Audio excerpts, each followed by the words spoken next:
Alright, so welcome to the Intro to Epidemiology video. For anyone who missed that intro video, just a quick rundown of what's going on here. Basically, the Da Vinci Conquest is my way to give some knowledge back.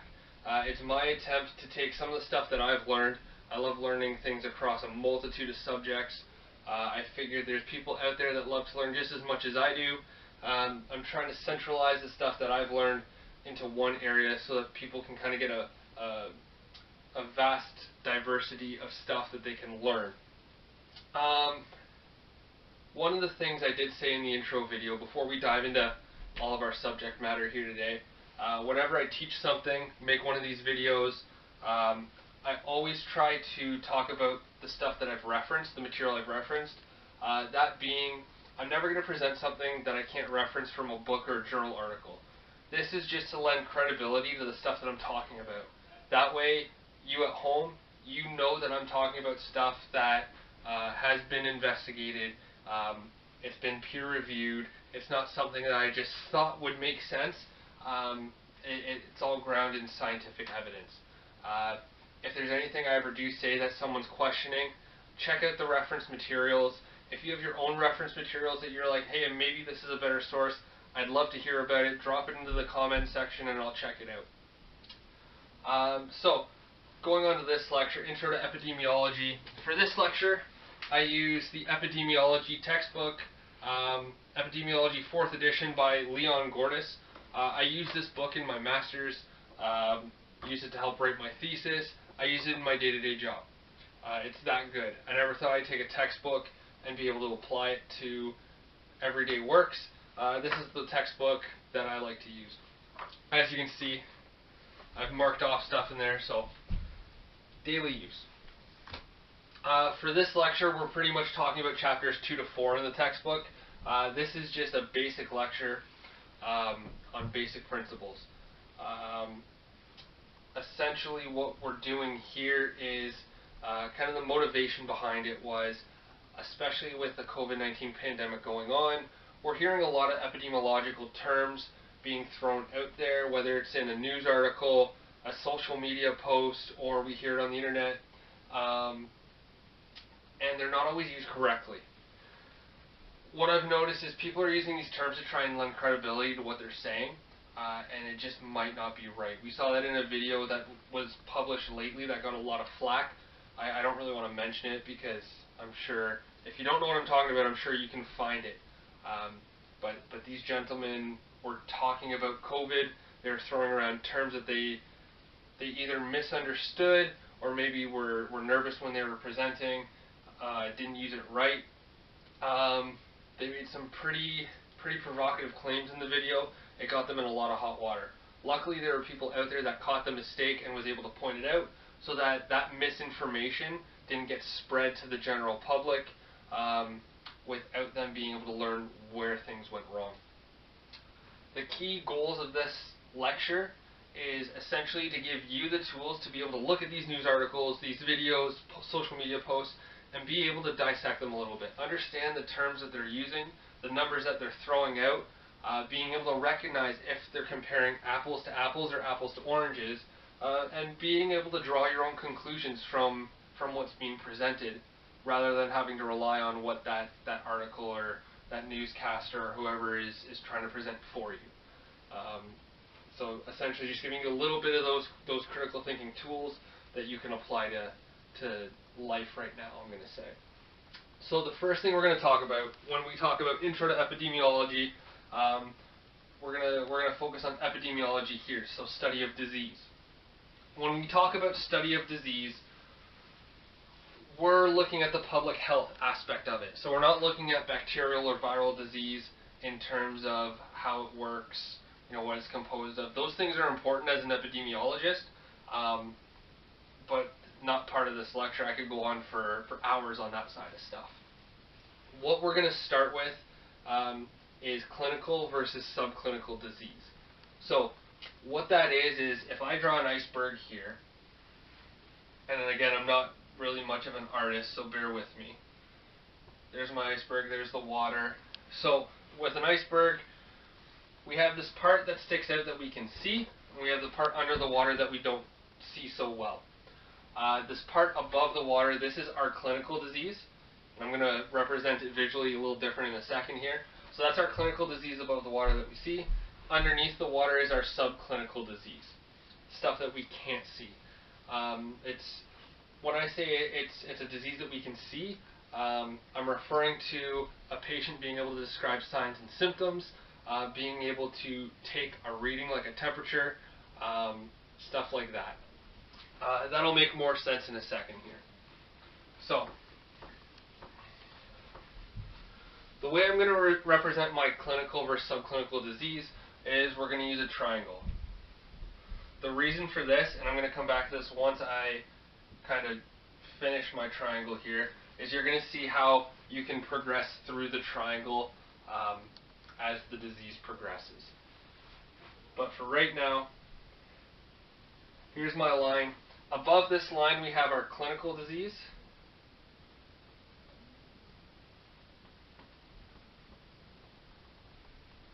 And what I'm going to do is over here I'm going to write visible.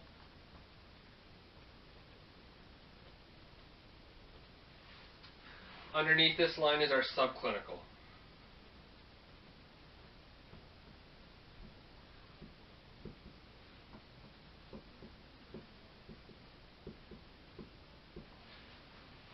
And this is our invisible, or as we'll see, non-existent. So we'll start at the base of our triangle and work our way up.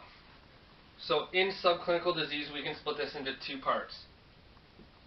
Alright, so our first part, our base of the triangle, exposure without infection. So this is pretty self-explanatory, but we'll run through it nonetheless. So with exposure without infection, we'll use a COVID example. So we'll take a fictional character, we'll call him John. John goes to the grocery store, he bumps into Sally. Sally's been infected with COVID, but even though John has bumped into her, whether it's because of short exposure time or the virus just doesn't enter his respiratory tract, he does not get infected with COVID. So what we say is this is exposure without infection. He had a chance to get infected with the virus, he was exposed to it, he didn't get sick from it.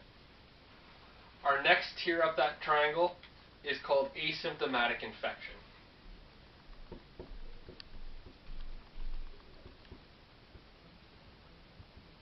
So asymptomatic infection is an infection without signs and symptoms. So going back to John, John's in that grocery store, he bumps into Sally. This time, he gets infected with COVID. Now, John, for whatever reason, doesn't show signs or symptoms. He doesn't have a fever, he doesn't get a cough, he feels fine for the entire duration of the disease. He has asymptomatic infection. Alright, the only way we know if John is infected is if we run a test on him to look at, in the case of COVID, we're looking for the viral genome in that nasal swab. So if we didn't do that swab, John walks around thinking that he's fine and healthy, potentially infecting others, which is what makes COVID so dangerous. We're going to come back to that in a little bit, and there's going to be another video that talks about COVID a lot more in depth, but for the sake of this video, we're going to keep it there. Now we're going to move up into the side of clinical disease. Once again, clinical disease can be put into two parts. So we have, in our first part here, mild or moderate infection. So this occurs when our fictional character John gets infected with COVID and he gets the symptom, like, I'm going to say bearable symptoms for lack of a better term. He gets a cough, he gets a fever, he doesn't feel so hot, but he stays at home, he rests, and he gets better eventually. He has mild to moderate COVID. Our next stage, and I'm going to draw a little arrow here because I'm not going to be able to fit it, is classical and severe infection.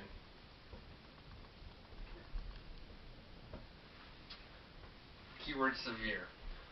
So in our case of John, this is if John gets infected, his COVID escalates, he gets that shortness of breath, he ends up having to get hospitalized. That's more on the severe side of the infection. Just as an off note, what I want you to see is, with the exception of this part, when you get infected, you can move up the triangle depending on the disease.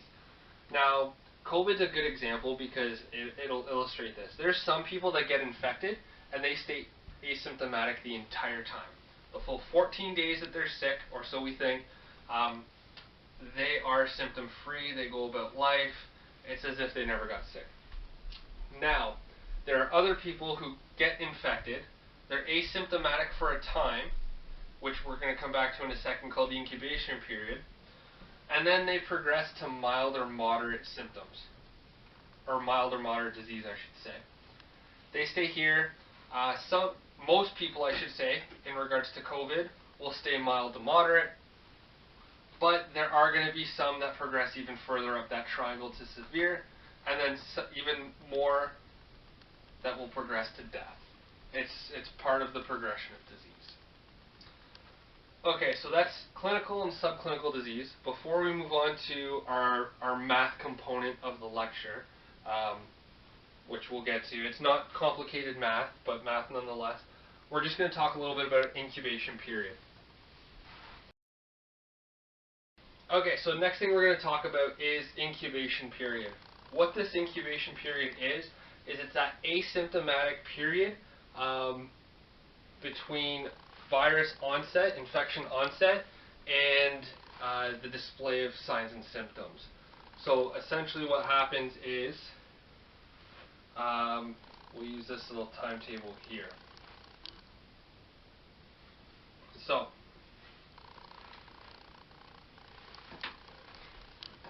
we have day 0. This will be the point of infection, right? This is when that virus first enters our system. Now there's going to be a period of time that this virus needs to replicate enough to begin to either cause some sort of damage or to mount an actual immune response, cause inflammation, and then signs and symptoms begin to show up. For our case right here, we're going to say, we'll use the COVID timeline, we'll say that's approximately 5 days. Now at this point what I'll mention is anytime there's an incubation period, we usually see a range, and this is because we truly can't say when that day 0 for someone is. We can do contact tracing and kind of assume and estimate, but it's still, there is a bit of guesswork to it. We can narrow it down. Again, is that really when that person got infected? Or were they infected by a different event? We just didn't catch that with our contact tracing. So let's go back to John. John bumped into Sally here at day 0. So for 5 days, John continues to walk around, go about his normal business, because he's asymptomatic, he's showing no signs and symptoms, but he's infected with COVID. Now, one important thing to note here is that the incubation period, you're not always contagious during the incubation period, but this depends on the disease. So if we look back at other coronaviruses such as SARS or MERS that happened years ago, the reason we were able to get such a hold on those diseases is because in this incubation period, you weren't contagious. So if we could do our contact tracing and say, okay, you're probably sick, test you, find out that you are sick, we can actually isolate you before those signs and symptoms show up, before you become contagious. Now, the problem with COVID is in this period where you're walking around unsure of whether you're sick or not, you're infectious, or contagious, I should say. That is why they say that if you've been in contact with someone, you should go get tested to see if you're also infected, so that they can try to stop that community spread. Now, going back to John, John goes about his daily business for 5 days. He gets a fever, he gets a cough. At this point, public health has told us to isolate for 14 days. So then, I'll switch to red here. So then we have the disease progression for the 14 days. We'll say this is day 19. John starts to feel better, goes back, gets tested, gets his negative results, and the COVID's resolved. So the incubation period, all I'm trying to get at with this little graph, incubation period is that point from day 0 to day 5 where he's not displaying any sort of symptoms, but he's still infected with the disease. What happens here is typically viral replication, just to build up enough virus to start causing damage in the body. Okay, so now we're going to talk about the attack rate of a certain disease. So basically what attack rate is it's a way for us to compare two different populations with different exposures of that same disease. What we're going to do is I'm going to walk us through the equation, and then we'll go through some examples of why we use attack rate versus just number of cases to compare those two different populations. So our equation for attack rate is total number of people who develop the disease divided by the total number of people at risk of developing the disease. So this is really important. You'll see why hopefully through our examples. The best way to really illustrate this is if I'm looking at, say, something like the attack rate of food poisoning caused by egg salad at a certain event. When I calculate the attack rate of food poisoning from egg salad, I'm going to put the number of people who develop the disease who have eaten egg salad in the top here. In the bottom, I can only include the number of people who have eaten egg salad because you're only at risk of developing the food poisoning from egg salad if you've eaten it. Otherwise, if I try to calculate it with the entire party who's at the event, my numbers are going to be skewed, so I can't do that. Okay, so let's move on to the example. In this example, what we're going to look at is cases of influenza between two cities. And then I'm going to draw it in with the whole COVID pandemic that's going on. But I figured let's use influenza so we don't step on any toes talking about COVID in certain cities. So, what we're going to do here, we're going to look at our first city. We're going to call this City A. And we're going to say our total population, total pop of City A is 10,000 people. Now, we're going to say the total number of people with influenza, or the people who got sick, so we'll use an S for that. Sick in City A is 2,000. Now what we're going to do, we'll calculate our attack rate. So, AR, and I'm going to use a little subscript A here to denote that that's from City A, equals 2,000 people over 10,000. So, I'm going to explain this now, and then we're going to come back to it when we talk about a different city. But when I use this full 10,000 in the city, using that total population, what I'm assuming is that no one's been vaccinated and no one has immunity to this strain of influenza. If they did, we wouldn't include them in that bottom number, but like I said, we're going to deal with that in a second. For now, we're just assuming everybody in this city is at risk. When we calculate that out, we get an attack rate of 0.20. So that's our attack rate in City A. Now let's move on to City B. So, City B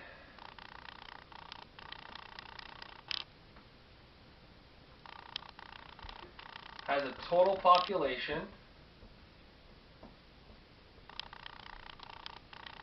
of 20,000 people.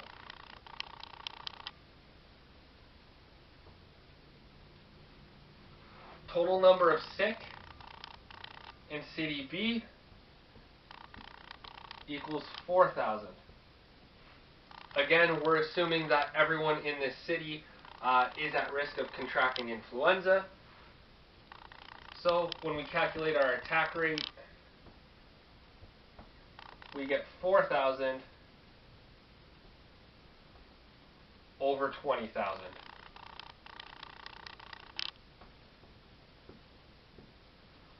And we get 0.20. Okay, so let's peel this back a little bit, dig in a little bit deeper and see why we use attack rate to compare these two cities with their cases of influenza rather than strictly looking at the cases. Well, first thing to notice, when we calculate our attack rate, we have the exact same attack rate here, right? They're identical.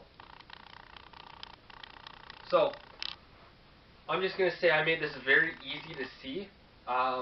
Again, just because we can dive deep and make things a lot more complicated, but I wanted to really showcase what goes on when we compare attack rate versus just number of cases. If I took a step back and I read a news article, and the news article just reported the number of cases, right? So, number of sick in A versus the number of sick in B. And then later on in the article, they make some conclusions saying that City B is doing a terrible job at handling the infection. They have 4,000 cases. Well, as we can see, when we went all the way down and calculated the attack rate, the disease is just as infectious in both cities. Neither city is doing better or worse than the other one. However, when we compare just the cases, we're inclined to say that City B is doing worse because they have more cases. Yet, if we look at the population, total population, we also see that City B has twice the population, twice the number of cases. So then when we calculate the attack rate, we know it's the same as in City A. It's not always going to be this easy. Again, I made this really easy so we could calculate it really quickly and you could really see what's going on. And then, of course, we get the attack rates exactly the same. Not every news article will report the population. Not everyone will have access to that kind of data or will think to look it up. So if I'm reading an article and I see just the number of cases, I'm very inclined to look at City B and kind of frown upon what's going on there. Especially, we see this a lot in recent media with reporting of Country B has so many cases of COVID compared to Country A. Therefore, Country B's systems and implementations are so much worse than what's going on in Country A. This is absolutely incorrect to do. As you can see, if we did that, when we do that with our influenza case, again, City B looks like it's doing much worse. When we get down into the equation, we see they're doing the exact same. So that's kind of one aspect of it. But so now what we're going to look at is what happens when we play with this total number here. So we're going to go to a third city. We're going to look at what happens when we start to vaccinate people.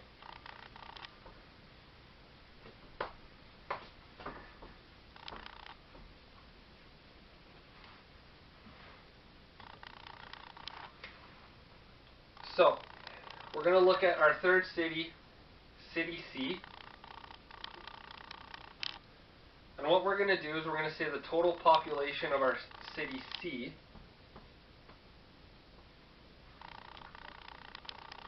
is 10,000. Again, making this really easy so that we can kind of see what's going on. Total number of sick in City C, again, we're going to say 2,000. So far, we're looking really similar to City A. Now we're going to say that City C kind of had a jump on this influenza, started vaccinating people. So, vaccinated cases in City C, we're going to say 3,000. So remember back to our equation, we're looking at the number of people who develop the disease divided by the number of people who are at risk of getting the disease. When we write out our equation, so AR for C, that top number is going to stay the same because our number of sick, 2,000. We're not changing that. Now when we come to our bottom number, we have 10,000 people, total population. However, 3,000 of those people aren't at risk because they've been vaccinated. So we have to take that away from our bottom number. So we're going to get 10,000 minus the 3,000 that are not at risk. What we end up with, 2,000 over 7,000, which leads to an attack rate of approximately 2.8. There's a few more decimal places there, but we're going to leave it at 2.8 because it's still going to illustrate what's going on. So now, let's kind of go back to our city A. So if you remember, I'm going to write it under here. So city A, total population of A was 10,000. Right? So far that's the same. Total number of sick, 2,000. That's the same. However, our attack rate in city A was 2.0 of city A. So now we've made things a little bit more interesting. When we look, again, we're going to look just at our cases for a second, and then we're going to expand out. If we look just at our cases, well, we have 2,000 people sick in city A. We have 2,000 people sick in city C. And say that's all I report. Well, we're going to look and say, okay, you know what? They're both doing the same. That's great. However, when I find out that 3,000 have been vaccinated, and yet there's still the same number of cases, and the populations are the same, it starts to kind of skew things a little bit. When I look at the attack rate, I see that there's a higher attack rate in city C than there is in city A. And at first this might be a little confusing that the attack rate would be worse with vaccinated people, because you would think that the disease would be less infectious in that area. We're looking at this very straightforward. There's going to be other factors that kind of play at the infectiousness of a disease in a certain location. For example, if city C has a lot of apartment buildings, whereas city A is more rural, you're going to have closer contact with people. The disease can spread easier. That may be why we see the number of cases actually be the same in the two despite the vaccination. Taking all that out though, and we're just looking at the numbers, when we compare the attack rates, we see the true, I'm going to say, infectiousness of the disease, because it's a lot more infectious in city C despite the vaccinated people than it is in city A. And then it's our job as epidemiologists to figure out why that is. As the public, we can look at that and make a better conclusion as to what's going on in terms of basically how that disease is progressing in a city. Alright, so now we're going to look at the incidence rate of a disease. I'm not going to spend a lot of time on incidence rate just for the fact of I just want you guys to know that when you hear the term, what exactly it means. So yeah, we're not going to go through any examples. This will be nice and quick. So the incidence rate, what it is the number of new cases in a population occurring at a specific time. The rate part of it, so whoever's doing the calculation is going to set the rate. It's either going to be anywhere from like 100 per 100 people, per 1,000 people. It's always expressed in the actual reporting of the rate. But anyway, so our equation, what we're looking at is number of new cases in a population at a specific time, and then it's divided by the people at risk during that time, and then you're going to multiply what you calculate here by the rate that you're looking at. Alright, so for me, again, I'm looking at per 1,000 people. So a couple things to kind of look at here. When we calculate incidence rate, what we need is we need to know what population we're looking at. We have to make sure that we're calculating only the people who are at risk. And then the last thing, we're looking at a specific time period. Alright, so looking at, for example, if I'm looking at influenza, I'd be calculating the incidence rate of influenza in a certain population, I would say in the month of January.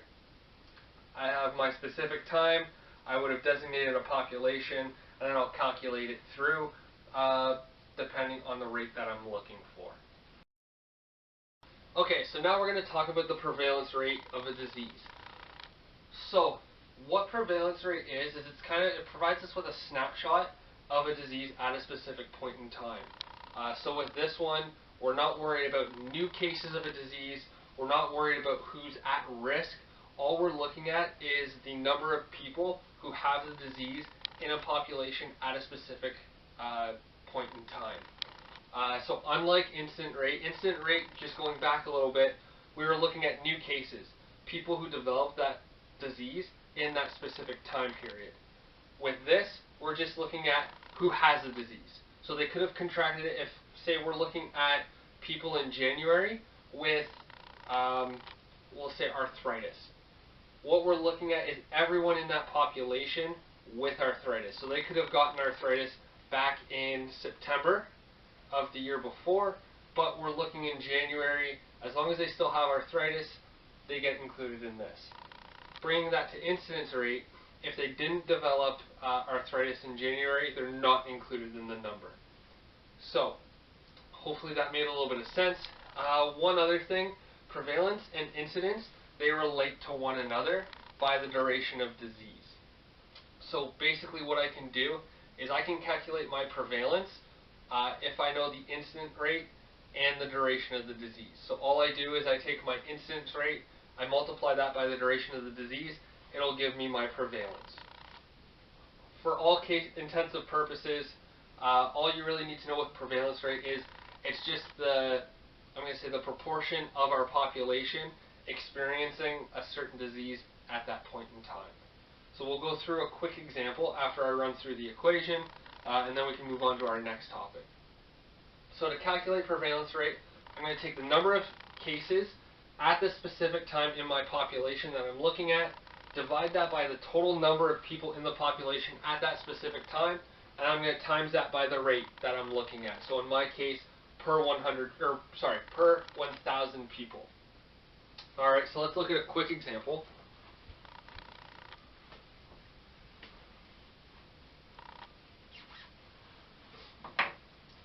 So, in my example, we're going to go back to city A. We're going to look at that influenza again. So, city A. So I know my total population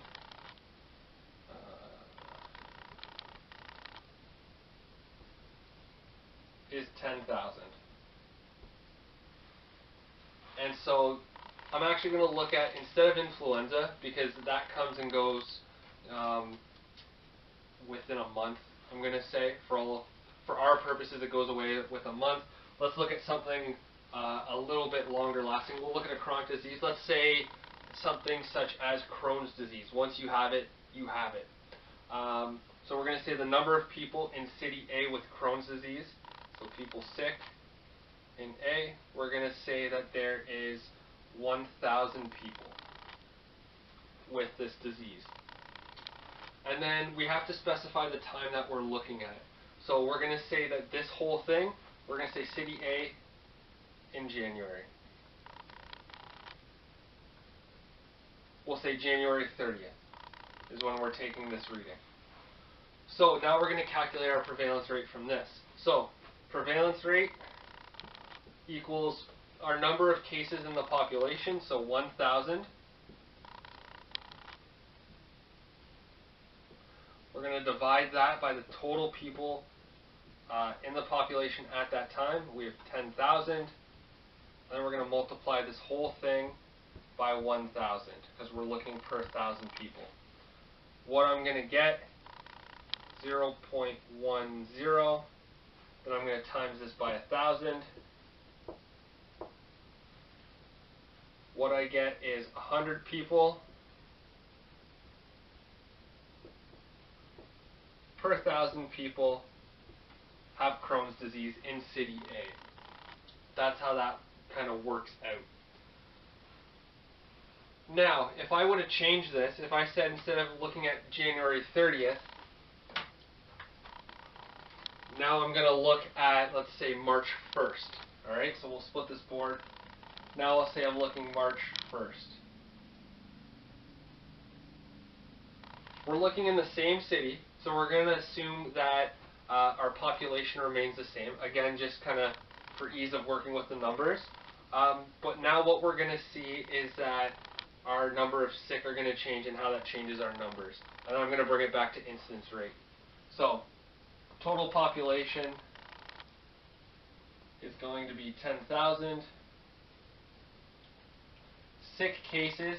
So back in January we had 1,000 cases. This is how we're going to display it for now. New cases, I'll denote that with an N. We're going to say that there's 500 new cases.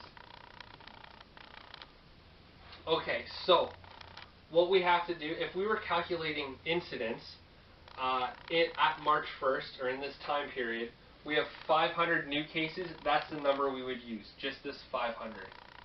All right? Because we're looking at prevalence, what we're going to do is we're going to combine these two together, because those are the number of people total who have Crohn's disease. So I calculate my prevalence. It's going to be that 1,000 plus the 500 new cases that were reported. I divide that by 10,000, and I multiply the whole thing. I'm going to squeak it in here, 1,000. Alright, so what I end up with, 150 people per 1,000 people have Crohn's disease on March 1st. Again, just so that we can separate the difference between incidence and prevalence, if I was calculating incidence instead of prevalence in this case, that'd be more of a risk value that I'm looking at. I would just take the number of new cases, divide that by my population at risk, and then times it by my rate. So it gets a little bit trickier, because when I'm looking at my population at risk, all of a sudden I got to change this total population because there's 1,000 already sick. I'm just looking at my new cases. Alright? So actually, the more I think about it, let's go through that really quickly, just because it can get confusing, just in case anyone, for whatever reason, has to calculate incidence. So I'm going to use these numbers here, and this time I'm going to calculate the incidence rate that I want to find. Alright, so this will get, the math will get a little bit not so friendly, but if I'm calculating incidence rate, I have to look at my number of new cases in my time period. So my time period, as I say, there's going to be 500 new cases from when I last measured to March 1st. Then it gets divided by the population at risk. Right, so there's those capital letters again. And then that all gets multiplied by my rate. So when I fill this in, I have my new cases is 500. Now this is where it can get kind of tricky. My total population is 10,000, but 1,000 of those people are already sick. It's not like they can get Crohn's again once they've already had it. So I have to take this out of my total population. So how that looks is I get 10,000 minus that 1,000, right? They can't get it again. Then I take that entire thing, I multiply by 1,000. So what ends up being my calculation for incidence rate? 500 over 9,000. And then I times that by 1,000. And then I would get my number. So that's prevalence rate, incidence rate, and then how you can kind of relate them both together.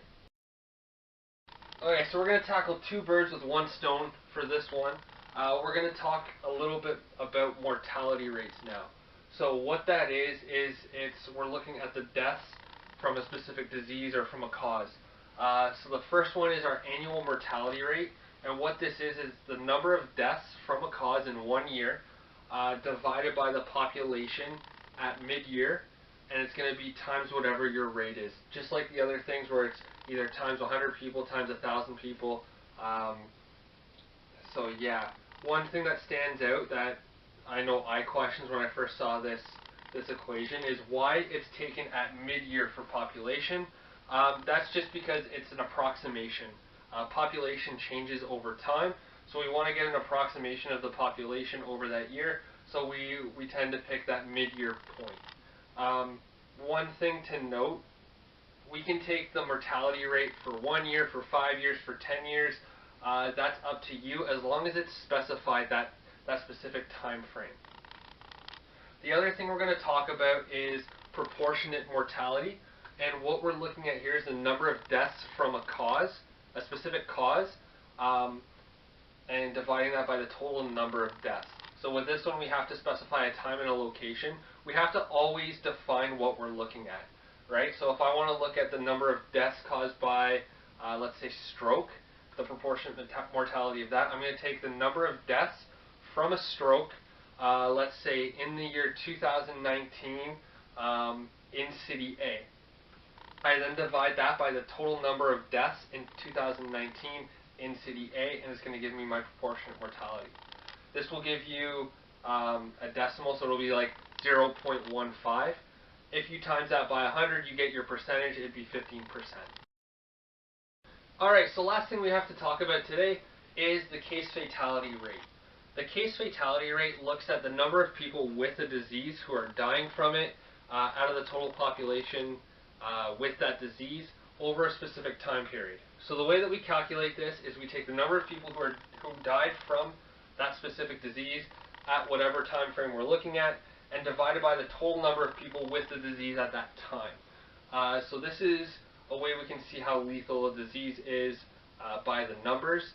It also allows us to compare the number of deaths, for example, in two different diseases or in two different locations, kind of like what we did with the attack rate. So let's get into an example just to kind of better understand this. So we're going to go to two different cities now, or I should say one different city, and we'll go from there. So we'll go to City E. Alright? So again, I'm very inventive, just following the alphabet. And we're going to say that in City E, there's going to be 1,033 cases of influenza.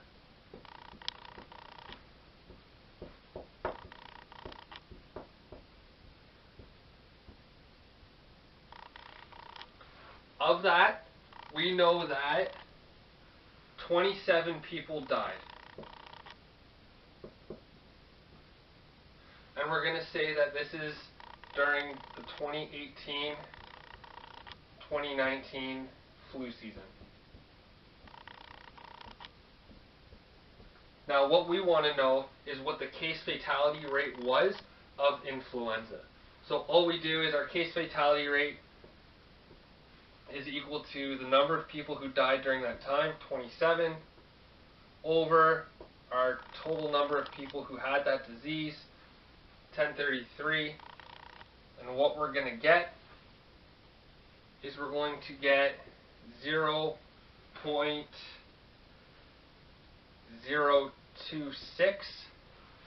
Then what we want to do is if we want to make that into a percentage, we're going to times that by 100. And we get about 2.6%. So then what we can say is approximately 2.6% of people in City E who got influenza ended up passing away from it. The reason I say that we can use this to compare between two different diseases is, let's say we looked at this for influenza. Let's say that we had another disease in City E, and what we'll do is, again, we'll make this very easy to compare mathematically. We'll say that our new disease, there is 2,000 cases of it.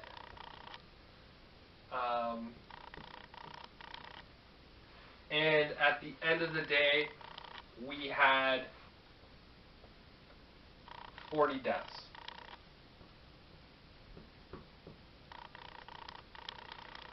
Alright, so now we want to calculate our case fatality rate of that. So, we throw that into our equation.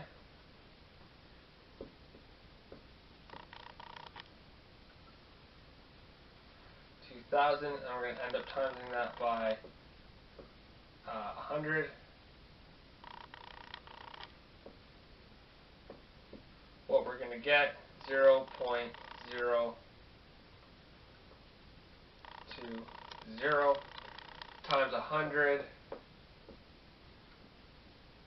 we're going to get 2%. Now again, this is the same illustration as with the attack rate. So if we just look at the number of deaths, we have 40 deaths from our new illness that we're unsure of, we're unaware of, and we only have 27 deaths from the influenza. If we just compare those two numbers, we're going to see those 40 deaths and say, wow, that's a lot of deaths, that's a lot scarier than the flu. Then when we look at our 27, and then we do our calculations, and we see that it's 2.6% case fatality from the flu, whereas with our new disease it's only 2%. We find out that even though that there's a higher number of deaths from our new disease, you're actually more likely to die from influenza than the new one.